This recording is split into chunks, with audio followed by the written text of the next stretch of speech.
उन्होंने इस यात्रा से सबका साथ, सबका विकास और सबका विश्वास ये मंत्र घर घर तक पहुंचाया है।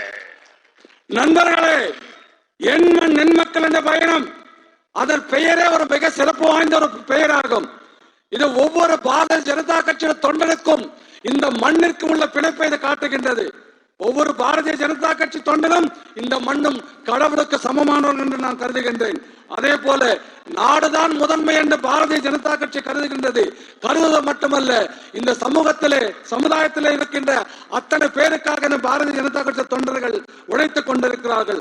ஆகவே இந்த பகுதியிலே பாரதிய ஜனதா கட்சிக்கு மிகப்பெரிய ஆதரவு வந்திருக்கும் என்பதை நான் குறிப்பாக கவனித்து வந்து கொண்டிருக்கிறேன். அத்தனைக்கு மேலாக இந்த யாத்திரை தலைமை தாங்கி நடத்த சென்ற எனது சகோதரமான ஆற்றல் மிக்க துடிப்பு மிக்க அண்ணாமலை அவர்களுக்கு என்னுடைய மனமார்ந்த நான் வாழ்த்துக்களை தெரிவித்துக் கொள்கிறேன். அவர் வெறும் இந்த யாத்திரை மட்டும் நடத்தவில்லை, சப்கே சாத் சப்கே சொல்லக்கூடிய அனைவரும் உள்ளடக்கிய அனைவருக்கான வளர்ச்சியையும் அனைவருடைய நம்பிக்கையும் ஒவ்வொரு வீடாக கொண்டு சேர்த்திருக்கின்றார். साथियों, मेरे लिए तमिल भाषा और तमिल संस्कृति बहुत विशेष रही है।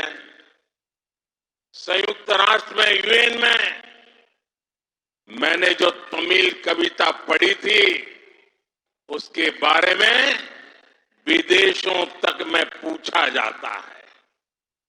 मैंने मेरे संसदीय क्षेत्र काशी में काशी तमिल संगमम करवाया, उसे लेकर भी लोग सवाल पूछते हैं।